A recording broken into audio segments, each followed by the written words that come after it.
Alright, so well guys, hello everyone and welcome to my YouTube channel. This is me, my name is Gulzar Ahmad and you are watching English by Gulzar. Guys, in this video, we will learn the sentence. Yes, we will get to know what is a sentence. Sentence क्या होता है, ये हम इस video में सीखेंगे. Please do not skip and watch the video till the end. So let's get started.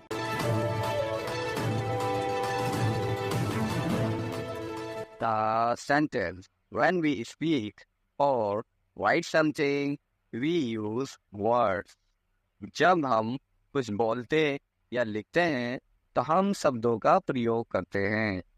क्या करते हैं? शब्दों का प्रयोग करते हैं. Did you get it? जो भी हम बोलते हैं, आप बोलते हो, हम बातें करते हैं, ये सब शब्द ही तो हैं. मैं जो भी कुछ बोल रहा हूँ, शब्दों से ही तो बोल रहा हूँ. स्क्रीन पर जो भी कुछ लिखा हुआ है, नोटबुक में जो भी कुछ हम लिखते हैं, मैसेजेस में जो भी हम टाइप करते हैं, लेटर्स में जो भी कुछ हम लिखते हैं, सब शब्द ही तो होते हैं, है ना? Okay, I repeat it again. When we speak or write something, we use words. जब हम कुछ बोलते या लिखते हैं, तो हम शब्दों का प्रयोग करते हैं. We use these words in groups. हम शब्दों का समूहों में प्रयोग करते हैं. अब ये है समझने वाली बात. We use these words in groups. हम शब्दों का समूहों में प्रयोग करते हैं. जी हाँ, जो भी हम बोलते हैं या लिखते हैं या बातें करते हैं, ये कोई सिंगल वर्ड तो नहीं है. ये तो कई सारे शब्द हैं. इन्हीं सारे शब्दों में छुपे हैं छोटे छोटे शब्दों के ग्रुप्स ऑफ वर्ड्स, शब्दों के समूह. वह कैसे? आइए देखते हैं. Some examples of groups of words. I go to college every day. मैं रोज कॉलेज जाता हूँ. यह एक ग्रुप ऑफ वर्ड्स है. एक एग्जाम्पल और देखते हैं. Yesterday, she was playing basketball at school. कल वह स्कूल में बास्केटबॉल खेल रही थी. This is also a group of words. Let's take one more example. My grandparents are talking to each other. मेरे दादा दादी आपस में बातें कर रहे हैं. यह भी एक क्या है? ये ग्रुप ऑफ वर्ड्स. जी हाँ, यह भी एक शब्दों का समूह है. ये जो शब्दों के समूह हैं, यही ग्रुप ऑफ वर्ड्स है. ये तीनों शब्दों के समूह हैं. These are groups of words. And these groups of words which make complete sense are called sentences. और शब्दों के ये समूह जो पूर्ण अर्थ देते हैं, वाक्य यानी सेंटेंसेस कहलाते हैं. यह है सबसे महत्वपूर्ण बात.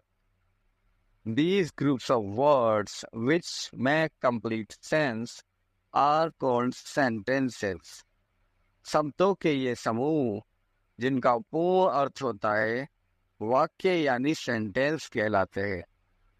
याद रखिए, शब्दों के समूह का पूर्ण अर्थ निकलना चाहिए. If a group of words conveys complete meaning, then it is called a sentence, otherwise not. अगर शब्दों के समूह का पूर्ण अर्थ निकलता है, तो ही वह सेंटेंस कहलाता है, अन्यथा नहीं. Did you catch my point? Whatever I am trying to make you understand.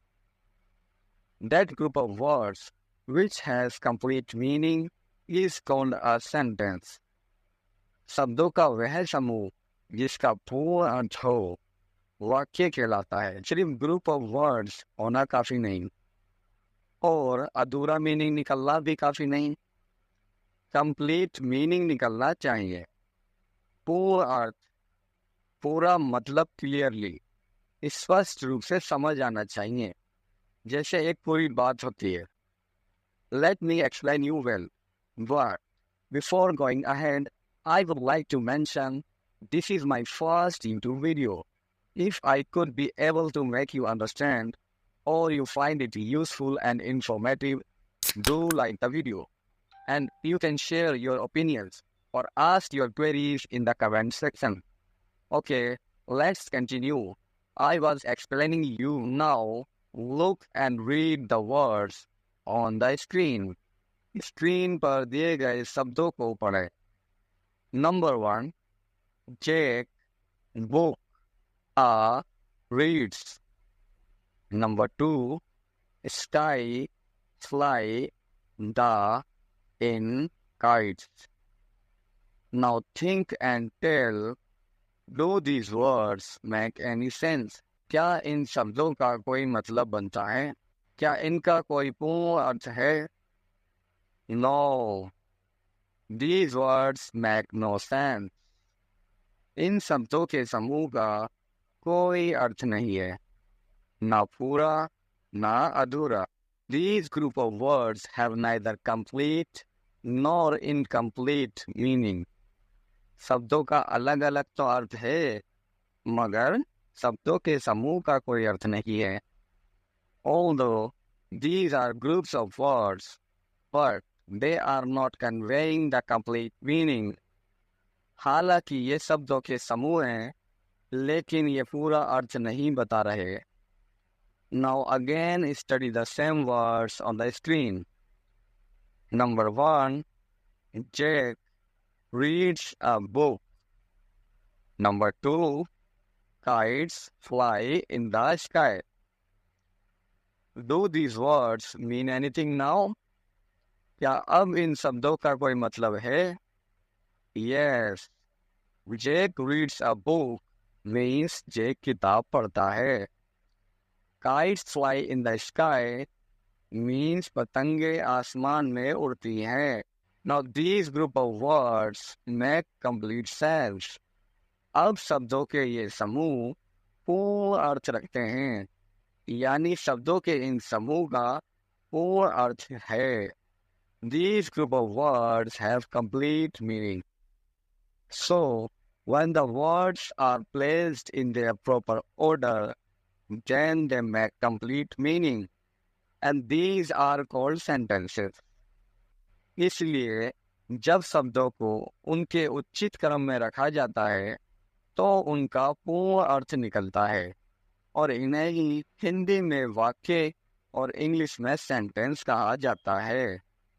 तो हमने सीखा a group of words that has complete meaning is called a sentence. शब्दों का वह समूह जिसका पूर्ण अर्थ हो, सेंटेंस कहलाता है.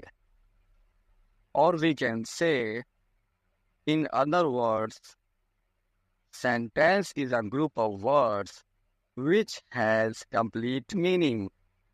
वाक्य शब्दों का वह समूह है जिसका पूरा अर्थ होता है.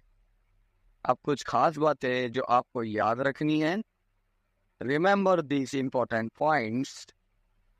The words should be placed in their proper order to make complete sense. शब्दों को उनके उचित क्रम में रखा जाना चाहिए ताकि पूर्ण अर्थ प्राप्त हो सके. The first word of a sentence should be begun with a capital letter.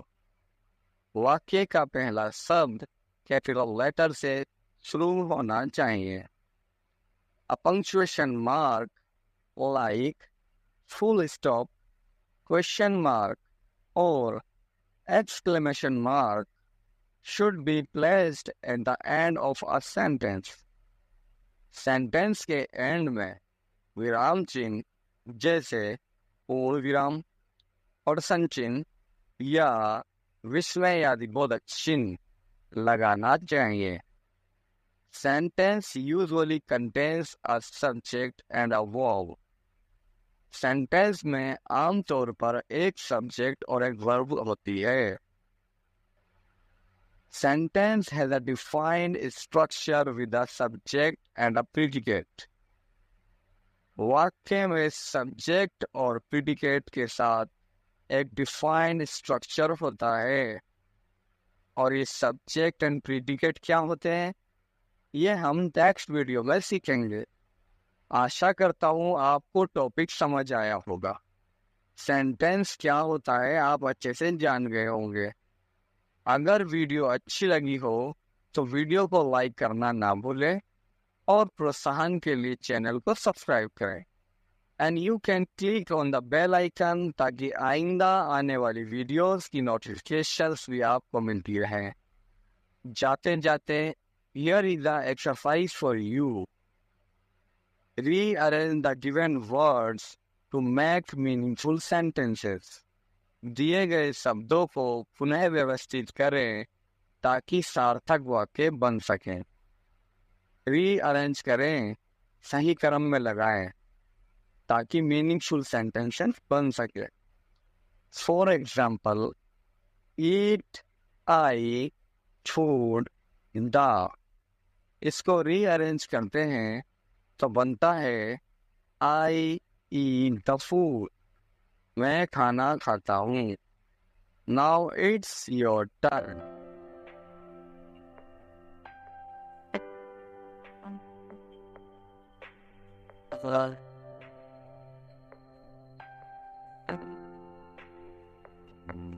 Type your answers in the comment box. We will learn parts of a sentence in the upcoming video.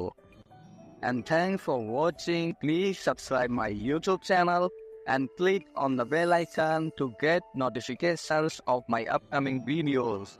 Till then, take care, keep learning, keep supporting, and please like, comment, and subscribe. And please share this video with learners to promote my efforts. Thank you so much.